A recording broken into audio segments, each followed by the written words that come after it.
Començarem el col·loqui. En primer lloc, donar les gràcies a l'organització del Festival de Cinema Budista de Catalunya, que han fet una gran feina i un èxit de festival. La Montse, la Fina, la Núria, la Mònica, moltes gràcies. I per la meva part, agraïda de poder compartir una estoneta amb dones que són un referent per mi.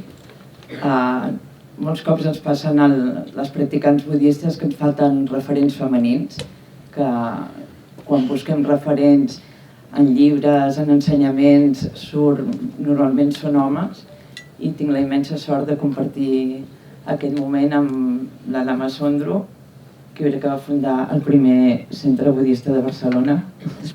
D'Espanya. I ara els cediré la paraula que elles expliquin una mica. Com ha dit la monja budista de la tradició tibetana, Berta Meneses, mestre zen i monja filipense, no? I Ayarindama, monja de la tradició Theravada. Llavors crec que primer igual podríem fer, precisament com que són monges, ens puguin explicar una mica com han pres cadascuna d'elles aquesta decisió, i una mica ho expliqueu bastant al final del documental, no? Aquest objectiu o aquesta fita en el moment en què prens una decisió d'entrar en un monestir. Llavors comencem amb la Lama. Sí. Què em preguntes? Com? Sí, una mica el que ha portat a... Sí, ¿cómo te metiste en este lío? ¿Cómo me metimos? Bueno, a quin idioma he de parlar? Crec que català. Portava ja 10 anys en el budisme i havia fet moltes coses i m'agradava molt. I quan vaig veure que comparava la meva vida de quan no estava en el Dharma a quan estava en retirs, en recessos, i veia que era molt diferent, perquè la vida que diem samsàrica és molt diferent de la vida que és totalment dhàrmica. I per mi el Dharma era el camí definitiu, era el més important de la meva vida. Però si jo seguia sent una persona corrent, anava a treballar, tenia parella o fills possibles, no podria dedicar-me 100% al Dharma, que és el que jo volia. Així que jo ho vaig tindre molt clar. Ho vaig pensar bastant, perquè en aquella època era per pensar-s'ho més, perquè no n'hi havia de monges. I et senties més raro, no? Però em vaig decidir fa 40 anys, i la veritat ha sigut la millor decisió de la meva vida, perquè, per una part, em puc dedicar al Dharma i puc fer camí, per l'altra part, puc ajudar a que el Dharma ajudi els altres. Llavors, què més vull dir? Per mi és la plenitud. Teniu un micro aquí per compartir, si voleu, entre les dues.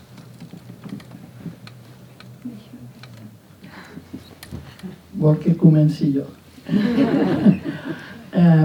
Moltes gràcies, realment és un èxit el que heu aconseguit en aquesta jornada forta de cinema català, del budisme. La pregunta és massa personal. I en aquest sentit no va bé del tot dir aquestes motivacions profundes que un decideix entrar en una organització, en un convent, en un monestir. De totes les maneres, penso que no sempre les decisions surten totalment d'un, sinó que hi ha quelcom que funciona i que, a pesar de que tu hayas dit, com el meu cas, no seré mai ni monja ni mestra, i soy totes dues coses. O sigui que és una contradicció semblant gran, però sí que hi ha quelcom molt íntim, molt profund, que a un li crida a una vida i a un camí que se va fent que no compleix quasi mai les expectatives que t'has fet, sinó que és com una aspiració de l'ésser que et porta i te porta. O sigui, tu a vegades li llegeixes per aquí com aquestes monges i resulta que tenen que anar allà, no? O sigui, és això que podria dir que la meva història és normal, una estudiante dintre d'un col·legi de monges que eren les filipenses i em cridaven l'atenció a aquella manera de fer, de vivir, una aspiració gran a recórrer el món, més o menys, explicant i sentint el que pensava que elles vivien. Molts moments molt complicats, però molt, i tot un camí que se va fent, o sigui, no sé com explicar-ho. Ara sí que és veritat que hi ha elements que li configuren molt importants, i un d'ells és, per exemple, l'anhel de quelcom que va més enllà del que perceben els nostres sentits.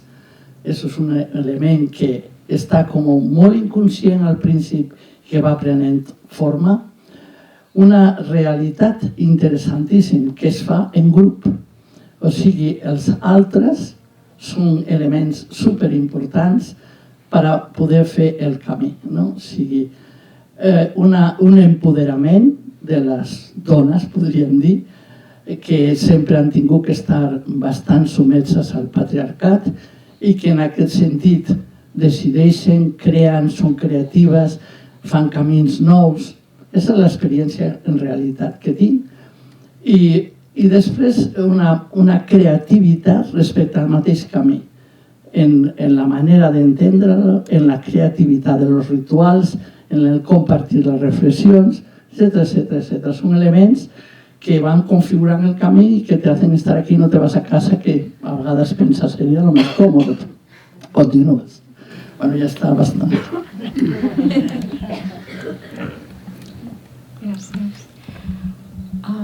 Jo volia també donar moltes gràcies a l'organització perquè realment, realment ha estat un regal, no? Poder participar i em sento molt orgullosa de la tasca que esteu fent. I jo en realitat penso que no vaig prendre la decisió de ser monja. Vull dir, era com que ja estava, no? Vaig estar estudiant Pali a Índia perquè volia profunditzar més en la pràctica, no? I el meu mestre de Pali em va dir: ai, et podries fer monja, no? A mi em sembla que tu tens qualitats per monja. I jo em vaig riure, perquè vaig dir, mare meva, amb la d'impureses que tinc a la ment, com vaig plantejar de ser monja, no? I de fet, no havia conegut mai a cap monja, no? Pensava, ho veia com una cosa totalment llunyana, no? Però la veritat és que a l'hora que m'ho va dir se'm va remoure tot, no? Vaig començar com no sé, a sentir-me com agitada, però d'una forma bonica, no sé com explicar-ho, no? I surto de parlar amb el meu mestre de Pali i em trobo de cara dues monges, no? I dic, ai mare, a veure si això és una senyal de que m'haig d'anar. I van ser, bueno, de seguida es van dirigir a mi i em van dir, ai, per què no vens a on estem, no? I vaig, bueno, em vaig quedar fascinada, no? Em vaig quedar fascinada. I el cas és que al cap de poc em vaig ordenar com a monja a Birmània. Això ja fa una colla d'anys, va ser el 2008, no? I recordo els moments quan em vaig afaitar el cap que pensava, jo he estat monja de sempre, no? Com si no fos res nou, com si tornés a casa, no? D'alguna forma, no? I recordo també quan li vaig dir a la meva mare, que pensava, mare meva, ara em dirà, però què fas, no? I em va dir, estava segura que et faries monja. Què dius que estava segura? Però si mai havia parlat d'això, no? Em deia, sí, jo ho intuïa, no? I després em vaig recordar que ja d'adolescent volia ser monja, no? I que vaig trucar a monestirs, això se m'havia oblidat, no? És com per dir que d'alguna forma ja estava dintre, no? La llavor, no? I em sento molt feliç de ser monja, no? Penso que cadascú tenim el nostre camí, no? I que per alguns arribar amb molta profunditat al Dharma, no? Es pot fer com a laic, no? Però penso que per mi és com a monja, no? Encara que falti molt per aprendre, no? I sí, I em sembla molt bonic que hi hagi referents a Espanya, no? A Catalunya, no? Com a monges budistes també, no? I bueno, em sembla que ja està. Berta ha comentat de dificultats en aquest camí i una de les dificultats precisament per les dones és aconseguir l'ordenació completa com a monja budista. Potser l'ama, o tu has parlat que vas ordenar a Birmània, potser ens podeu explicar també una mica el que és el camí per arribar a l'ordenació. Bé, en el budisme tibetà, fins ara les monges no tenien l'ordinació completa. Només eren salamaneres o getsumes, perquè es deia que al Tibet no havien arribat a les bhikkhunis, perquè era un lloc difícil d'arribar, i que per tant, al no haver-hi bhikkhunis amb la tradició tibetana, doncs ens havien d'ordenar els monjos i per tant els monjos sols no ens podien donar l'ordenació completa de monja de bhikkhuni. Llavors el que van fer moltes dones occidentals va ser agafar l'ordinació de la tradició xinesa. O sigui que jo la vaig agafar de la illa, com se diu la illa? Bueno, ara no em surt, la illa aquesta que és Xina però que no pertany tant a Xina. Taiwan, perdó. La vaig agafar a Taiwan i molta més gent l'ha agafat. I ara doncs s'està arreglant la cosa, o sigui, en altres països com aquest que hem vist, a Corea, són bhikkhunis, elles tenen la tradició, no tenen problemes. I crec que a Vietnam tampoc tenen problemes, o sigui, principalment el problema era Tibet. I va haver un moment també que països del sud com Birmània i Tailàndia també tenien problemes. Es va arreglant i hi ha monges Drupa Kayu que ja han aconseguit ordenar-se com bhikkhunis i nosaltres, el Karmapa, ens ha dit que també ho aconseguiríem. O sigui que estem amb això. Sí, doncs jo estic a la tradició Theravada del budisme, no? I la veritat és que com que havia començat a Birmània, havia estat a Tailàndia, no? En allà no es pensava que es podia arribar a obtenir-se l'ordenació com a bhikkhuni, no? Llavors jo quan em vaig ordenar com el que es diu a Birmània a Sayali, que era amb els 8 o 10 preceptes, no? Jo vaig agafar els 10 des del principi, però en aquell moment semblava que no era possible d'ordenar-se com a bhikkhuni, no? Però afortunadament amb els anys vaig veure que sí, que s'estava obrint, que hi havia tota una colla de dones molt valentes i amb ganes, no? de retornar la possibilitat també dintre de la tradició Theravada i mica en mica es va afortunadament avançant, no? Amb el suport d'alguns bhikkhus també i bueno, jo ara l'any passat vaig fer l'ordenació com a samaneri, com a d'alguna forma aprenent, no? I l'any que ve està previst que m'ordeni, si tot va bé aquí a Espanya, no? Al juny, i penso que és important, no? De donar l'opció a dones que vulguin fer-ho, perquè això és el que el Buda va voler, no? Que hi hagués 4 assemblees de bhikkhus, de bhikkhunis, de persones laiques, dones i homes, no?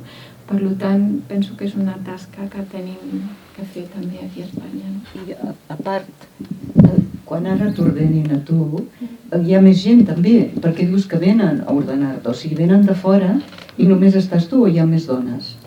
A Espanya, que jo sàpiga, de la tradició Theravada no n'hi ha cap, serà la primera ordenació, però a altres països sí que hi ha, a Estats Units, jo ara estic fent la formació a Alemanya, en un monestir que hi ha tota una colla de bhikkhunis que ja s'han ordenat, no?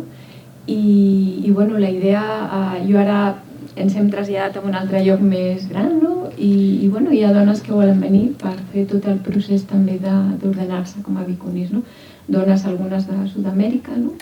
O sigui, hi ha més dones que s'ordinaran. Sí. No, que s'ordinaran, aquesta vegada no, perquè s'ha de fer tot un procés abans d'ordenar-se com a bhikkhuni, no? I aquesta vegada serà la meva ordenació, però d'altres dones ja han començat a fer el primer pas com a anagàrica, no? I llavors la idea és que confio que en uns anys es vagin ordenant, vull dir, això és el que han expressat que volen, no?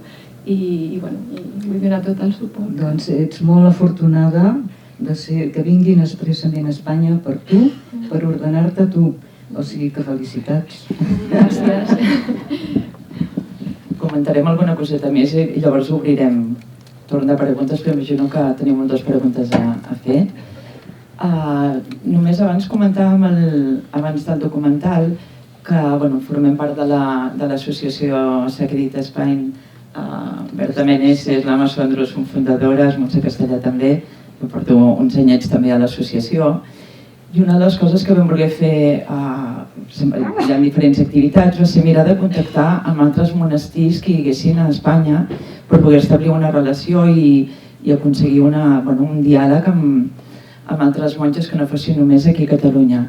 I ens hem quedat sorpreses perquè realment no trobàvem, vam trobar molt poques monges budistes a Espanya.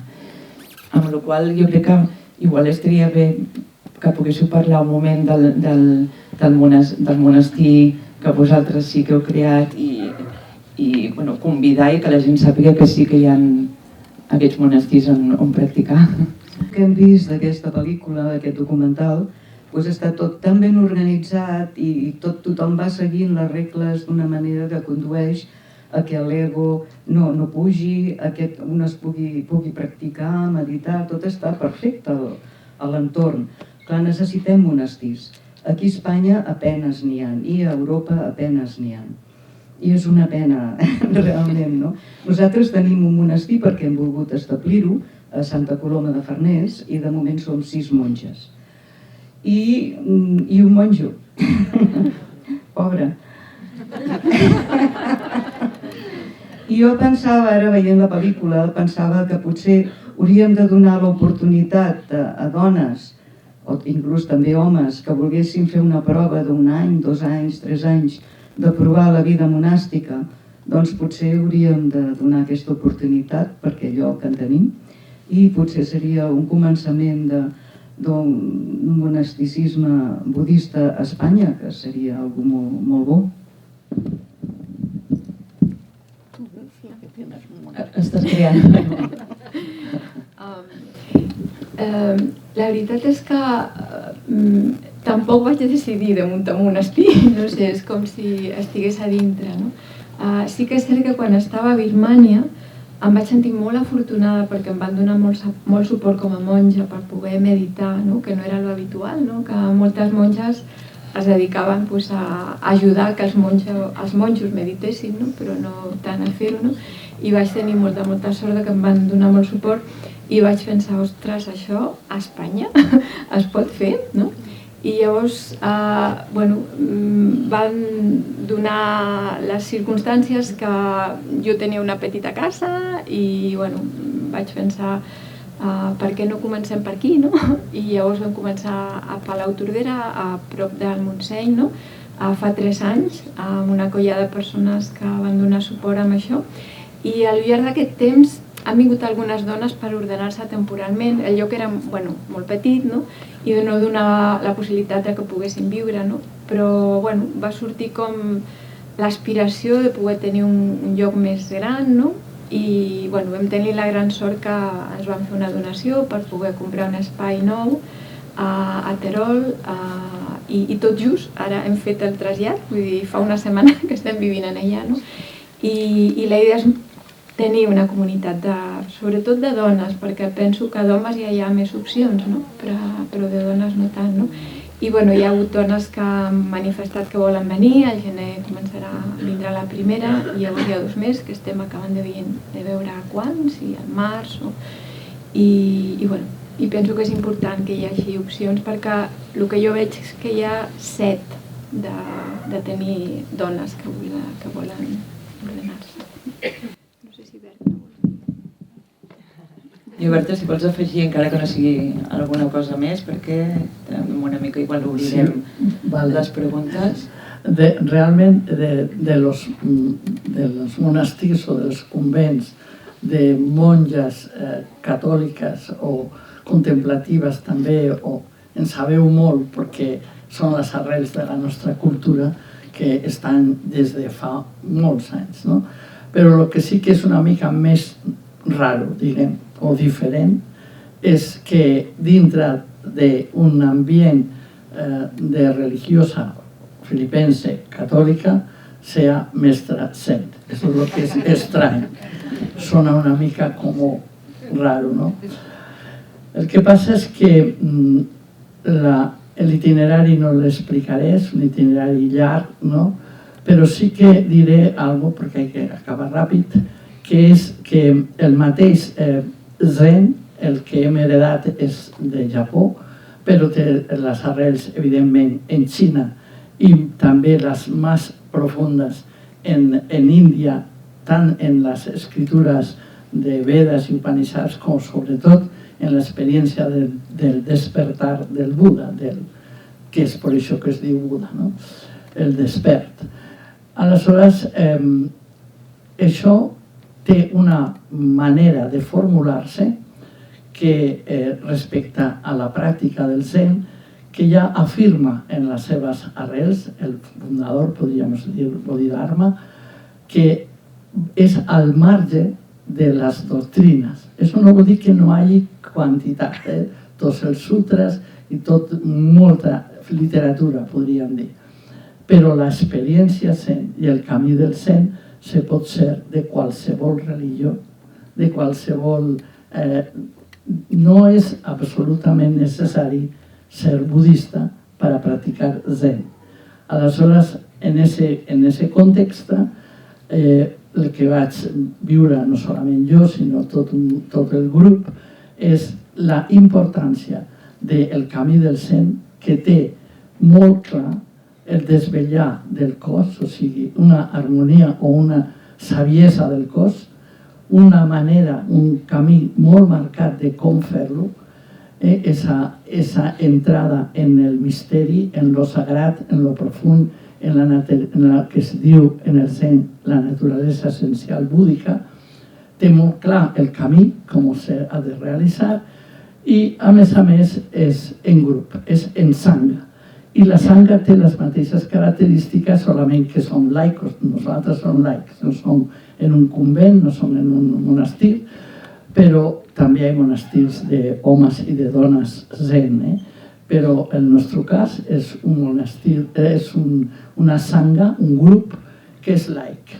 Es uno de los primeros grupos, se crean entre guerras mundials, más o menos, a partir del Parlament primer de les religions que es va fer a Chicago, en el 1880 i algo, o finals o 86, i a partir d'ahí es dona a conèixer a Occident i aleshores comença a aparèixer molt grups de pràctica de Zen laica, però claríssim la línia de successió, o sigui, són tirallongues larguíssimes des del Buda com se va fent la transmissió, perquè és molt important això, no? És que muntes un club, la sangha no és un club, és un compromís molt clar, és una manera de complir el que podríem dir els tres tresors, el Buda, el Dharma i la sangha.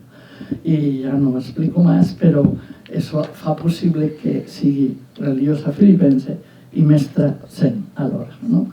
I de la mateixa manera que jo hi ha molts, sobretot de l'àmbit dels jesuïtes, de l'àmbit dels benedictins, homes, i també moltes dones. Actualment, si nostra sangha internacional són al voltant de 100 persones, doncs és més o menys el mateix tant per cent d'homes que de dones. I potser ja per acabar, al col·loqui li havíem posat el nom de sororitat i no hem tret aquest tema, solidaritat entre dones. Llavors no sé si podem apuntar a alguna diferència en el sentit de que la sororitat potser la podem visualitzar d'una manera més horitzontal de l'organització entre les dones, i normalment el concepte que tenim més patriarcal seria una organització segurament més vertical.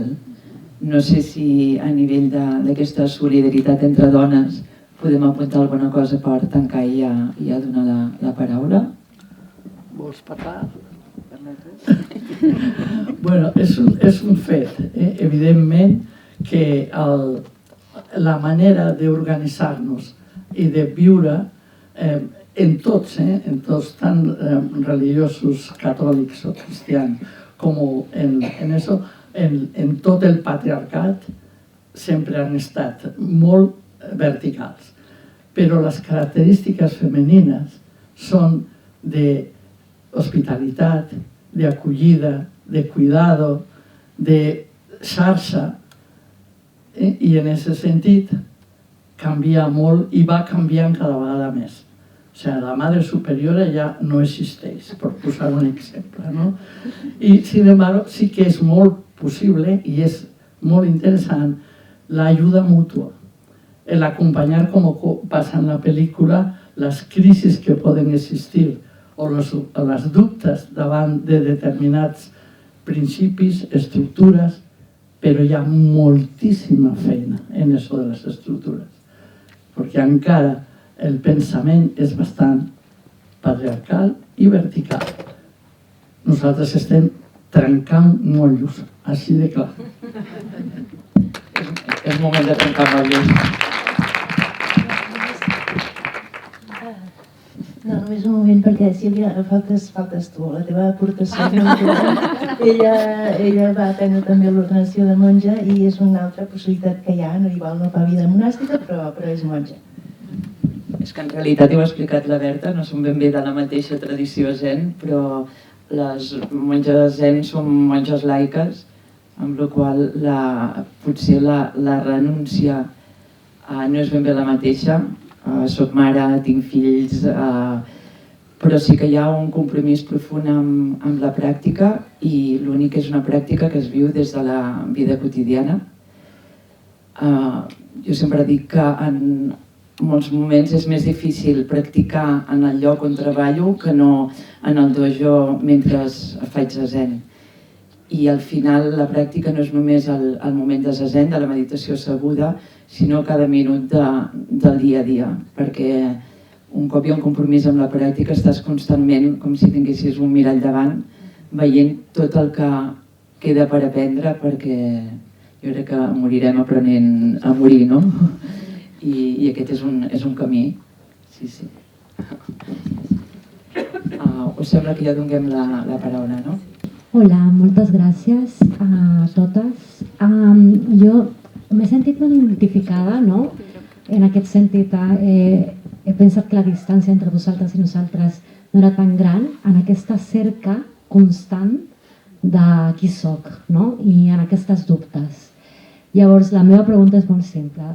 Jo crec que vosaltres teniu aquesta cerca des de la vostra, no diria metodologia, espiritualitat, i nosaltres com podem, no? A la vida quotidiana. Algun consell petit, encara que sigui per dia a dia, en aquesta cerca que compartim totes, de la cerca d'un mateix o una mateixa i els dubtes de la vida, del camí, de les decisions, de tot. Per portar en la vida seglar, laica, tot el que seria la pràctica budista, hi ha diverses coses que són importants. Una, sabeu que per desenvolupar saviesa s'ha d'escoltar, reflexionar i meditar. Llavors, primer el que hem de fer és escoltar o llegir, assabentant-se bé de què és el budisme, si és que és el camí que volem seguir. Llavors l'hem de reflexionar bé per veure si l'entenem. Sabeu que el budisme és molt diferent d'altres tradicions amb la qüestió de que no has de creure res que tu no entenguis, tu has de reflexionar tot i quan reflexiones ho fas teu. I llavors la part de meditar vol dir quan el que tu has escoltat i has entès i reflexionat es tradueix amb el dia a dia. I llavors vol dir que tu meditar no vol dir només asseure's, vol dir que tu el que has assimilat en la teva vida ho has de posar, ho has de practicar. I llavors està complert, escoltar, reflexionar i meditar, que vol dir no només seure, sinó ser, no? Ser allò.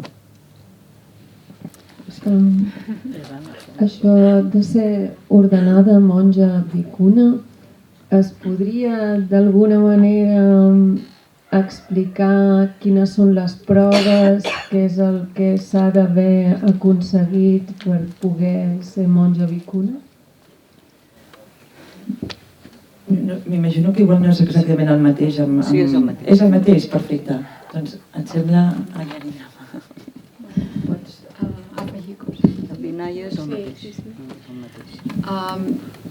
Jo diria que per començar no és que hi hagi cap norma per començar, però sí que és important aprenent compromisos, no? Hi ha tota una part de l'ensenyança del Buda que es diu Vinaya, que són tota una sèrie de preceptes, de coses a seguir per la vida quotidiana, per la pràctica, que té que veure amb molts aspectes de la vida per ajudar a que realment la pràctica sigui més profunda, no? Que és com el marc de tot el que són els monestirs, no? I tot el que és la vida dels monàstics, no? Llavors, no sé exactament, però és molt similar, no? Vull dir que s'han de donar com passos. Al principi t'ordenes, en el cas de la tradició Theravada, com a nagàrica, que estàs un any, que estàs amb 8 preceptes, no? I llavors ja vas com entrant d'alguna forma amb el món monàstic, no? Després fas el pas del que he fet jo, que és com d'aprenent, podríem dir-ho, de semaneri, no?